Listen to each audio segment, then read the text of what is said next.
ಸ್ನೇಹಿತರೆ ನಮಸ್ತೆ, welcome to Chaitanya career academy. ಸ್ನೇಹಿತರೆ, ಮುಂಬರುವ ಪ್ರೌಢಶಾಲಾ ಶಿಕ್ಷಕರ ನೇಮಕಾತಿ HSTR ರಿಕ್ರೂಟ್ಮೆಂಟ್ ಗೆ ಸಂಬಂಧಪಟ್ಟ ಹಾಗೆ ನಾನು ಈಗಾಗಲೇ HSTR ನೇಮಕಾತಿಯ ಪತ್ರಿಕೆ 1 ಮತ್ತು ಪತ್ರಿಕೆ 2ರ ಎಲ್ಲಾ ವಿಷಯಗಳ ಸಿಲೆಬಸ್ ಅನ್ನ ಪ್ರೀವಿಯಸ್ ವಿಡಿಯೋದಲ್ಲಿ ಡೀಟೇಲ್ ಆಗಿ ತಿಳಿಸಿದೆ. ಕನ್ನಡ ಮತ್ತು ಇಂಗ್ಲಿಷ್ ವರ್ಷನ್ ಅಲ್ಲಿ ತಿಳಿಸಿದೆ. ಸೊ ಹಾಗೆ ಎಲ್ಲಾ ಸಬ್ಜೆಕ್ಟ್ ಗಳ ಸಿಲೆಬಸ್ ನ PDF ಅನ್ನ ನಮ್ಮ ಟೆಲಿಗ್ರಾಮ್ ಚಾನಲ್ ಅಲ್ಲಿ ಕೂಡ ಪೋಸ್ಟ್ ಮಾಡಿದೆ. ಸೊ ನೀವು ಟೆಲಿಗ್ರಾಮ್ ಚಾನಲ್ ಅನ್ನ ಜಾಯಿನ್ ಆಗಿ ಈ ಸಿಲೆಬಸ್ ಕಾಪಿಯನ್ನ ಆಸ್ ಇಟ್ ಇಸ್ ಪಡ್ಕೊಳ್ಬಹುದು. ಇವತ್ತಿನ ಈ ವಿಡಿಯೋದಲ್ಲಿ ಈ HSTR ನೇಮಕಾತಿಯ ಪತ್ರಿಕೆ 2 ಗಣಿತ ವಿಷಯಕ್ಕೆ ಸಂಬಂಧಪಟ್ಟಂತಹ ಈ ಸಂಖ್ಯಾ ಪದ್ಧತಿ ಅಥವಾ ನಂಬರ್ ಸಿಸ್ಟಮ್ ಯೂನಿಟ್ ಅಲ್ಲಿ ಏನೆಲ್ಲ ಮೂಲಭೂತವಾಗಿರತಕ್ಕಂತ ವಿಚಾರಗಳನ್ನ ಕಲಿಯಬೇಕು. ಅದರಲ್ಲಿ ಸ್ವಾಭಾವಿಕ ಸಂಖ್ಯೆಗಳು, ಪೂರ್ಣ ಸಂಖ್ಯೆಗಳು, ಪೂರ್ಣಾಂಕಗಳು, ಭಾಗಲಬ್ಧ ಸಂಖ್ಯೆಗಳು, ಅಭಾಗಲಬ್ಧ ಸಂಖ್ಯೆಗಳು ಮತ್ತು ವಾಸ್ತವ ಸಂಖ್ಯೆಗಳ ಬಗ್ಗೆ ಒಂದಷ್ಟು ಮೂಲಭೂತವಾಗಿರ್ತಕ್ಕಂಥ ಪರಿಕಲ್ಪನೆಗಳನ್ನ ನೋಡ್ಲಿಕ್ಕಿದ್ದೇವೆ. ಸೊ ಹಾಗಾಗಿ ವಿಡಿಯೋವನ್ನ ಪೂರ್ತಿಯಾಗಿ ನೋಡಿ ಅಂತ ಹೇಳ್ತಾ, ಸೊ ನಾನಿಲ್ಲಿ ಈ ನಂಬರ್ ಸಿಸ್ಟಮ್ ಗೆ ಸಂಬಂಧಪಟ್ಟಾಗೆ ಮಾಡುವಂತಹ ಕ್ಲಾಸ್ಗಳು ಬರೀ ನಿಮ್ಮ ಗಣಿತ ವಿಷಯಕ್ಕೆ, ಪತ್ರಿಕೆ 2 ಗಣಿತ ವಿಷಯಕ್ಕೆ ಸಂಬಂಧಪಟ್ಟದಲ್ಲದೆ ನಿಮ್ಮ ಮೆಂಟಲ್ ಎಬಿಲಿಟಿಗೆ ಸಂಬಂಧಪಟ್ಟಾಗೆ ಕೂಡ ನಂಬರ್ ಸಿಸ್ಟಮ್ ಅನ್ನುವಂತಹ ಒಂದು ಯೂನಿಟ್ ಇದೆ. ಸೊ ಅದಕ್ಕೆ ಕೂಡ ಇದೇ ಟಾಪಿಕ್ ಇದೆ. ಸೊ ಹಾಗಾಗಿ ನೀವು ಪತ್ರಿಕೆ 1ರ ನಂಬರ್ ಸಿಸ್ಟಮ್ ಯೂನಿಟ್ ಹಾಗೇನೆ ನಿಮ್ಮ subject paper maths number system unit ಗೆ ಈ ಕ್ಲಾಸ್ ಅನ್ನ ರೆಫರ್ ಮಾಡಬಹುದು. ಏನು ಕಂಟೆಂಟ್ ಅನ್ನ ಪ್ರೆಸೆಂಟ್ ಮಾಡ್ತೇನೆ ಅದನ್ನ ಆಸ್ ಇಟ್ ಈಸ್ ಈ ವಿಡಿಯೋದ ಯೂಟ್ಯೂಬ್ ಪ್ರೀಮಿಯರಿಂಗ್ ಮುಗಿದ ತಕ್ಷಣ ನಮ್ಮ ಟೆಲಿಗ್ರಾಮ್ ಚಾನಲ್ ಅಲ್ಲಿ ಪೋಸ್ಟ್ ಮಾಡ್ತೇನೆ. ಅದನ್ನ ನೀವು ನೋಡ್ಕೊಳ್ಬಹುದು. ಆಸ್ ಇಟ್ ಈಸ್ ಆ PDF ಕಾಪಿಯನ್ನು ಕೂಡ ಡೌನ್ಲೋಡ್ ಮಾಡ್ಕೊಳ್ಬಹುದು.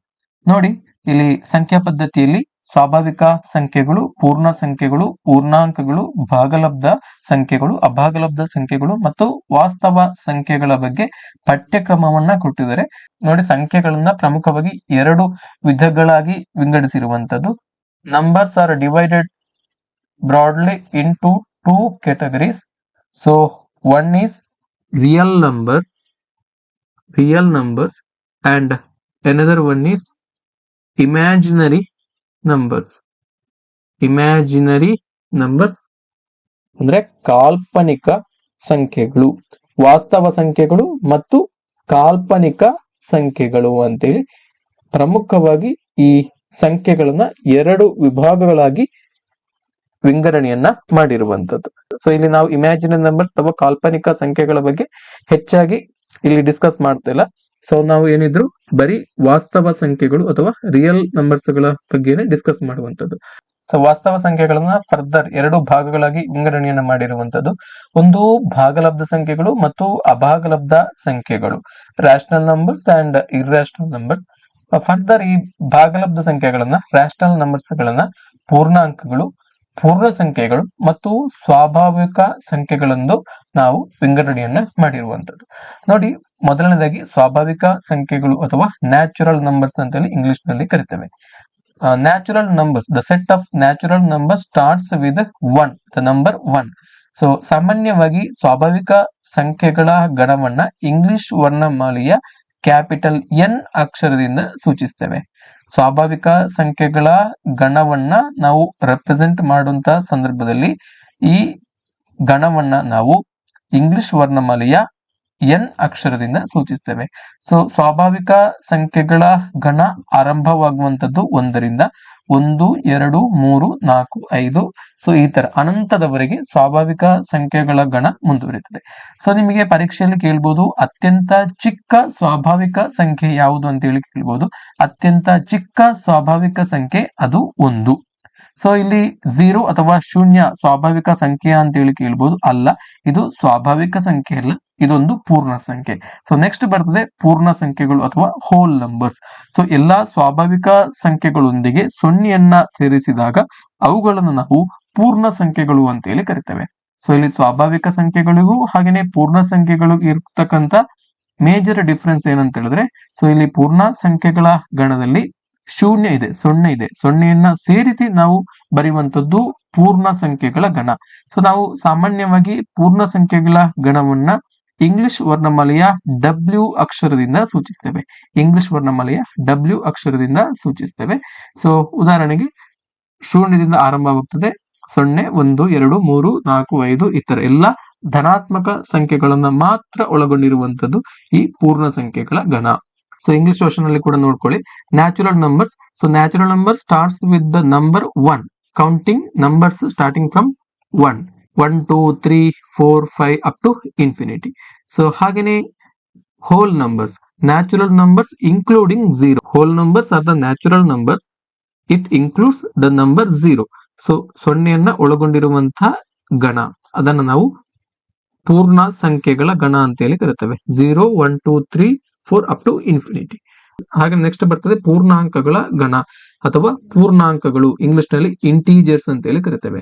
ಸೊ ಈ ಪೂರ್ಣಾಂಕಗಳ ಗಣ ಇವು ಧನ ಸಂಖ್ಯೆಗಳು, ಋಣ ಸಂಖ್ಯೆಗಳು ಮತ್ತು ಸೊನ್ನೆಯನ್ನ ಒಳಗೊಂಡಿರತಕ್ಕಂತ ಸಮೂಹಕ್ಕೆ ನಾವು ಪೂರ್ಣ ಸಂಖ್ಯೆಗಳು ಅಂತ ಹೇಳಿ ಕರಿತೇವೆ. ಸಾಮಾನ್ಯವಾಗಿ ಪೂರ್ಣಾಂಕಗಳ ಗಣವನ್ನ ನಾವು Z ಅಥವಾ I ಅಕ್ಷರದಿಂದ ಸೂಚಿಸ್ತೇವೆ. ಸಾಮಾನ್ಯವಾಗಿ ಪೂರ್ಣಾಂಕಗಳ ಗಣವನ್ನು the set of integers are represented by the symbol I or Z. ಉದಾಹರಣೆಗೆ ನೋಡಿ, ಇಲ್ಲಿ ಪೂರ್ಣಾಂಕಗಳ ಗಣಕ್ಕೆ ನಾವು ಉದಾಹರಣೆಯನ್ನು ಕೊಡೋದಾದ್ರೆ, ಸೊ ಪೂರ್ಣಾಂಕಗಳ ಗಣದಲ್ಲಿ ಋಣಾತ್ಮಕ ಸಂಖ್ಯೆಗಳು ಕೂಡ ಇರ್ತವೆ, ಧನಾತ್ಮಕ ಸಂಖ್ಯೆಗಳು ಕೂಡ ಇರ್ತವೆ, ಅದರ ಜೊತೆಗೆ ಸೊನ್ನೆ ಕೂಡ ಇರ್ತದೆ. -4, -3, -2, -1, 0, 1, 2, 3, 4 ಅಪ್ ಟು ಇನ್ಫಿನಿಟಿ. ಸೊ ಈ ತರ ಈ ಪೂರ್ಣಾಂಕಗಳ ಗಣ ಇರ್ತದೆ. So integers numbers including positives, zeros and negatives. Example ಅನ್ನ ನೋಡ್ಕೊಳ್ಳಿ.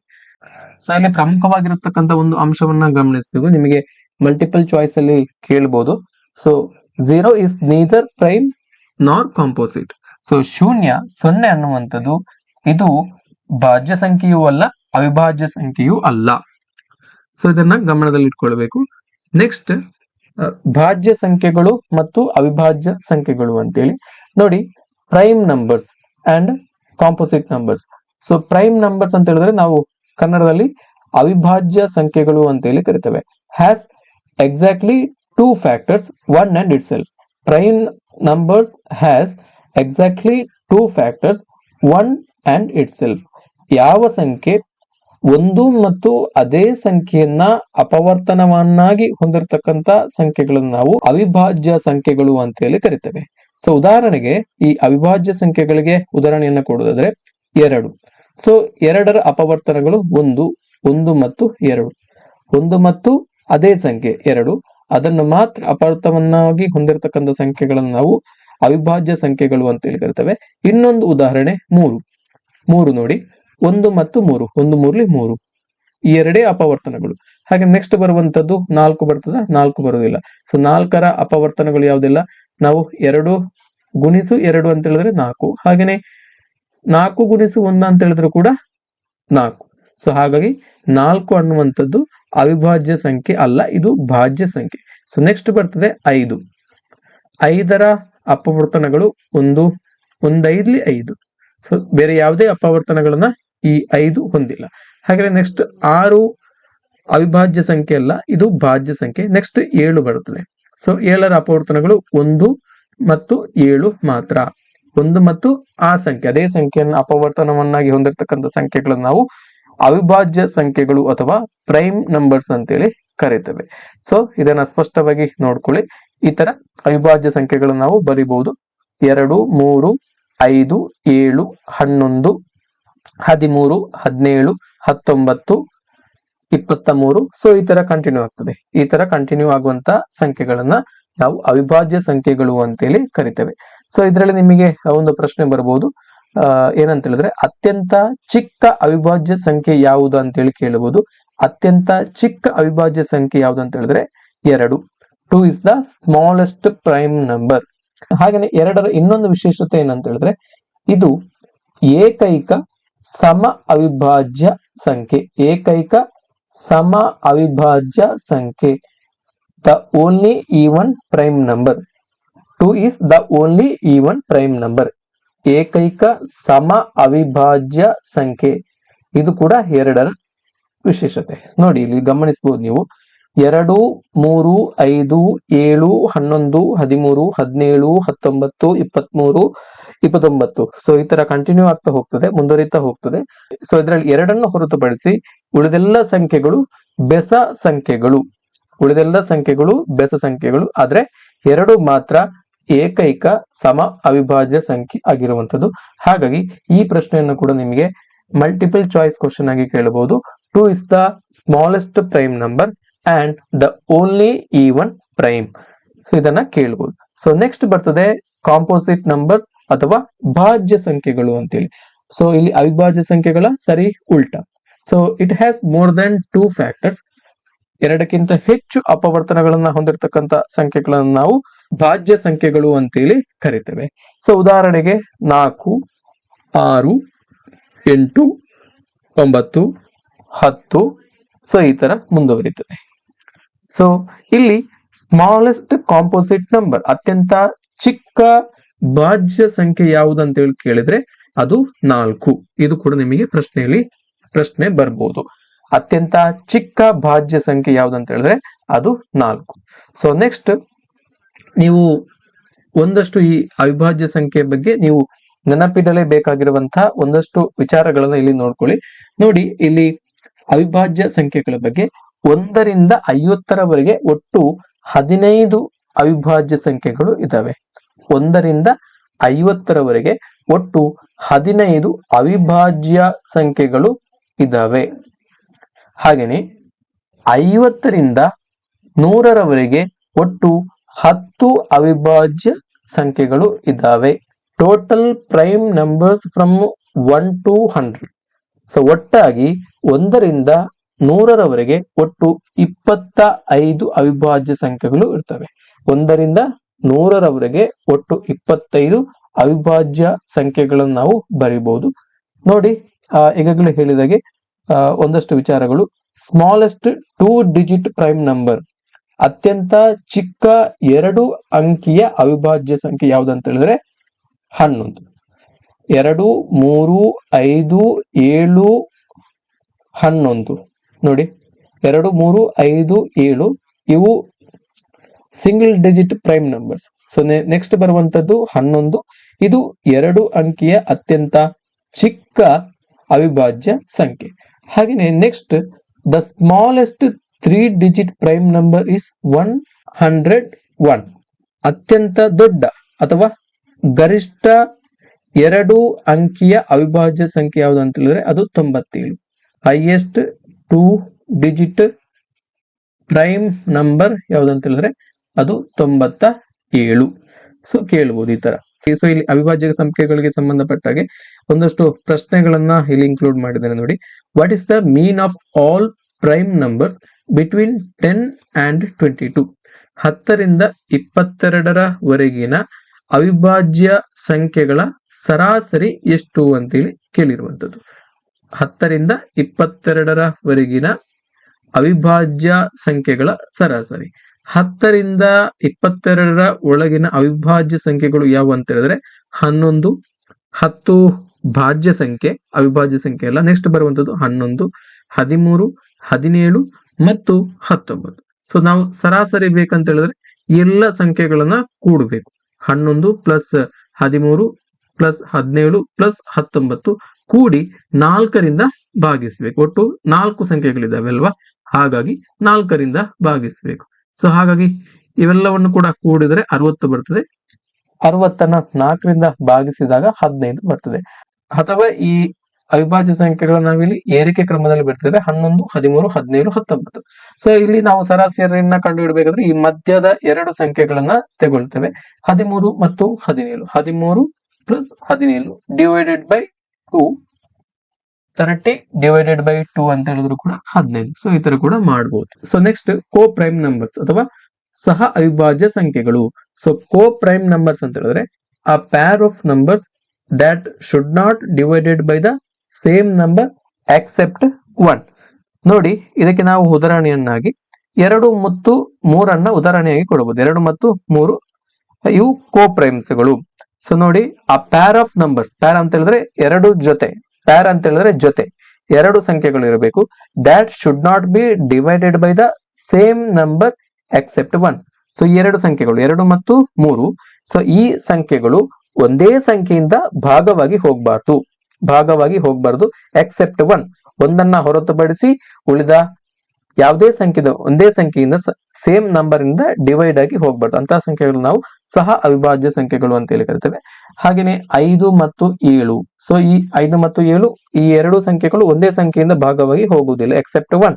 ಸೊ ಹಾಗೆ ಇಂತಹ ಸಂಖ್ಯೆಗಳನ್ನು ನಾವು ಸಹ ಅವಿಭಾಜ್ಯ ಸಂಖ್ಯೆಗಳು ಅಂತ ಹೇಳಿ ಕರಿತೇವೆ.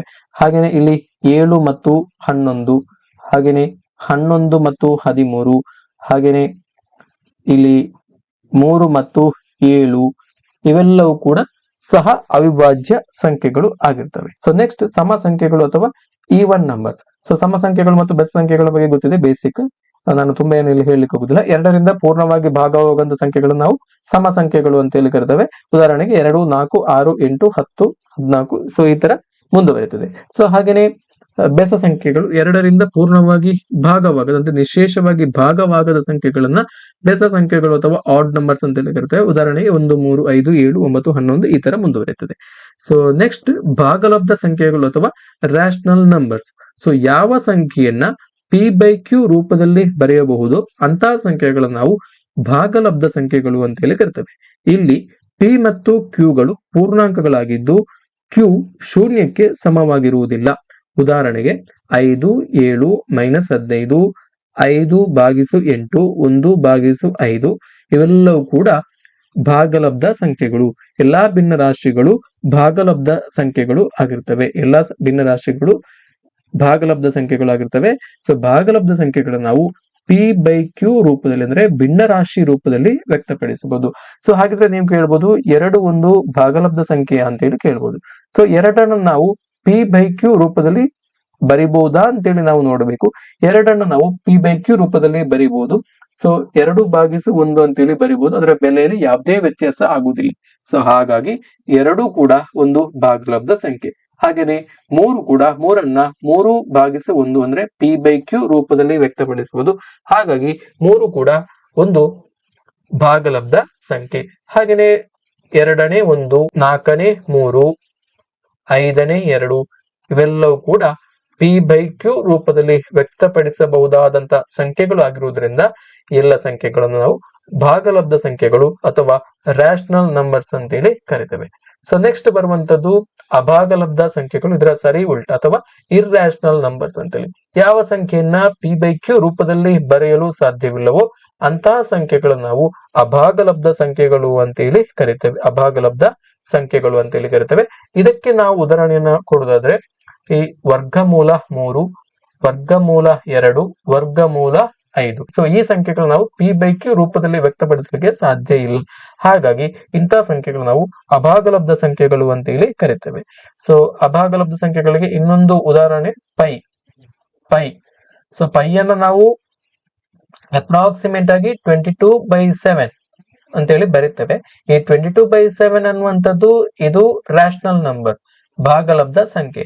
ಸೊ ಬಟ್ ಈ ಪೈನ ಬೆಲೆ ಏನಿದೆ 3.141592653. ಸೊ ಈ ತರ ರಿಪೀಟ್ ಆಗ್ತಾ ಹೋಗ್ತದೆ, ಕಂಟಿನ್ಯೂ ಆಗ್ತಾ ಹೋಗ್ತದೆ. ಇದು ನಾನ್ ಟರ್ಮಿನೇಟಿಂಗ್. ಸೊ ಹಾಗಾಗಿ ಈ ಪೈ ಕೂಡ ಒಂದು ಅಭಾಗಲಬ್ಧ ಸಂಖ್ಯೆ. ಇದು ಕೂಡ ಅಭಾಗಲಬ್ಧ ಸಂಖ್ಯೆ, ಇರ್ರಾಷನಲ್ ನಂಬರ್.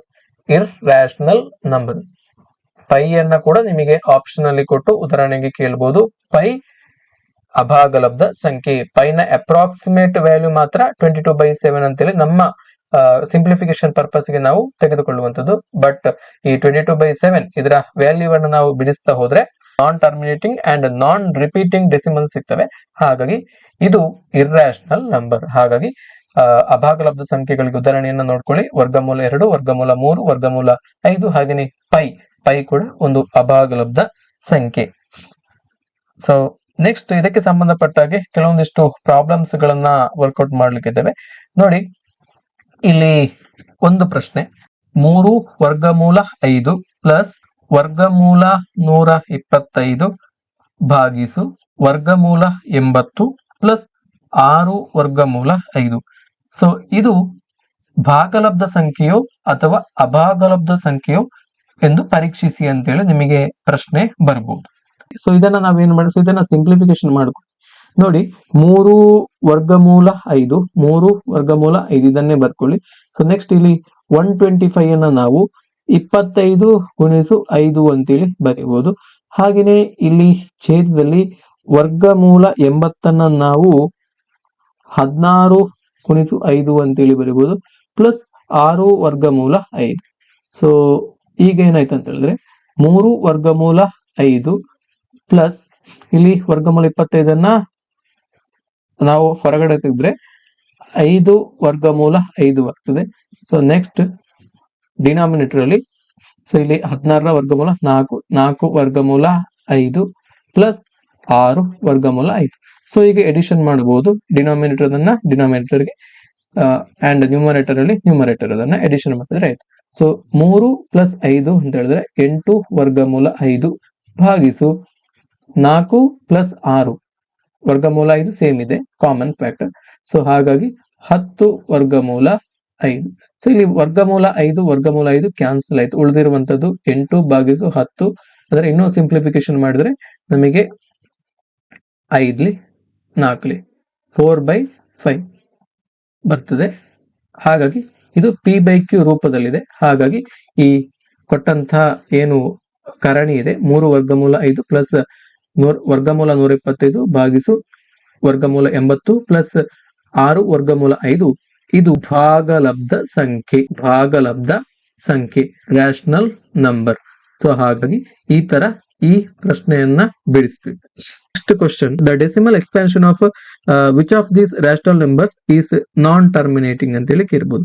ಇಲ್ಲಿ ಕೆಲವೊಂದಿಷ್ಟು ಆಯ್ಕೆಗಳನ್ನ ಕೊಟ್ಟಿದ್ದಾರೆ. ಸೊ ಈ ಕೆಳಗಿನ ಭಿನ್ನರಾಶಿಗಳ ದಶಮಾಂಶ ವಿಸ್ತರಣೆ ಅಂತ್ಯಗೊಳ್ಳದ ದಶಮಾಂಶ ವಿಸ್ತರಣೆಯನ್ನ ಹೊಂದಿದೆ. ಸೊ ಇದ್ರಲ್ಲಿ ನಾನಿಲ್ಲಿ ಎಕ್ಸಾಂಪಲ್ ಕ್ವಶನ್ ಅನ್ನು ಬರೆಯುವುದಿಲ್ಲ. ಈ ಕೆಳಗಿನ ಯಾವ ಭಿನ್ನರಾಶಿಯ ವಿಸ್ತರಣೆ ಅಂತ್ಯಗೊಳ್ಳದ ದಶಮಾಂಶ ವಿಸ್ತರಣೆಯನ್ನ ಹೊಂದಿದೆ? The decimal expansion of which of these rational numbers is non terminating ಅಂತೇಳಿ ಪ್ರಶ್ನೆ ಕೇಳುವುದು ಕ್ವಶನ್. ಸೊ ಇಲ್ಲಿ ಆಪ್ಷನ್ ಅನ್ನ ಮಾತ್ರ ಇಲ್ಲಿ ಬರೀತಾ ಹೋಗ್ತೇನೆ ನೋಡಿ. 1 2 ಭಾಗಿಸು 2 ಇಂಟು 5 2 5 ಸ್ಕ್ವೇರ್. ಇನ್ನೊಂದು ಆಪ್ಷನ್ ಬಿ 11 ಭಾಗಿಸು 1000. So next option C 4 square ಭಾಗಿಸು 2 ಇಂಟು 5 ಸ್ಕ್ವೇರ್. ಆಪ್ಷನ್ ಡಿ 19 ಭಾಗಿಸು 2 ಇಂಟು 5 ಇಂಟು 7/5. ನೋಡಿ ಇದನ್ನ ಗಮನಿಸಿ. ಇಲ್ಲಿ ನಾವು ಈ ಸಂಖ್ಯೆಗಳನ್ನ ಈ ತರ ಪ್ರಶ್ನೆಯನ್ನ ಕೊಟ್ಟಾಗ ನಾವು ಇದನ್ನ ಮಾಡ್ತಾ ಹೋದ್ರೆ, ಡಿವಿಷನ್ ಅನ್ನ ಮಾಡ್ತಾ ಹೋದ್ರೆ ನಮಗೆ ತುಂಬಾ ಟೈಮ್ ಕನ್ಸ್ಯೂಮ್ ಆಗ್ತದೆ.